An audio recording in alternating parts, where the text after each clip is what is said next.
Pete, actually, that does remind me that Neil just sent me a pedal. He was working with his company to make a bass pedal that he debuted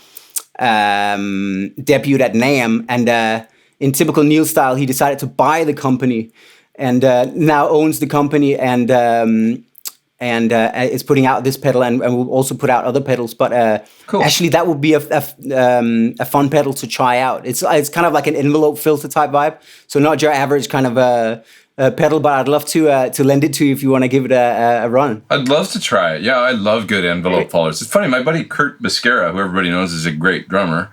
Fantastic. He loves playing bass too, and he actually does? Yeah, and he's hooked up with this Westco pedal company and made an envelope follower with them. So he's got a signature envelope follower pedal, and everybody knows him as a drummer. But it's great, and it's called the Grease Juicer. And they make a guitar and a bass version optimized for and it is a funky. Oh, it's a fuzz. You know what it does is it's actually nice. Now that I'm remembering the pedal because it's been a minute since I did it, but it's a fuzz and an envelope follower that replicates the whole Bootsy thing, where he used to use an envelope follower and a fuzz, but with like a mixer pedal so that you could use them both together, and the envelope follower wouldn't get collapsed by the fuzz and stuff like that. But it's in a pedal, anyways. I'm starting to do more bass pedals. I got to show you.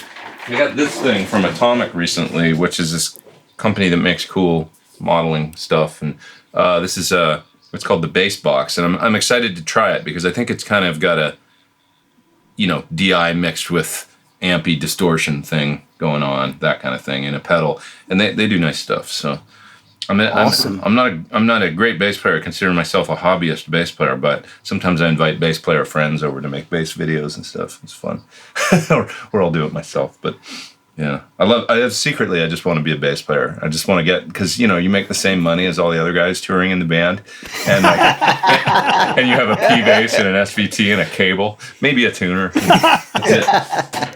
Yeah. I actually did that. One of my first quote unquote successes was I was this guitar player learning how to shred and everything, and then I got a friend of mine, Patrick Hannon, who was the drummer in the Sundays, starts this new band with this American girl singer and says to me, "Oh, we need a bass player. Do you want to come and audition?" So I learned the stuff, and all the songs were exactly what you'd expect.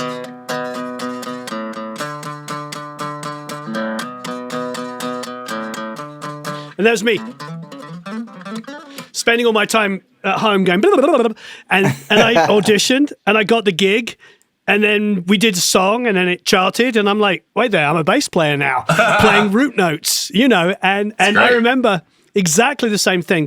One of the first gigs we ever did, I think it may have been the second gig we ever did, was at the Mean Fiddler. Did you play the Mean Fiddler, Quist?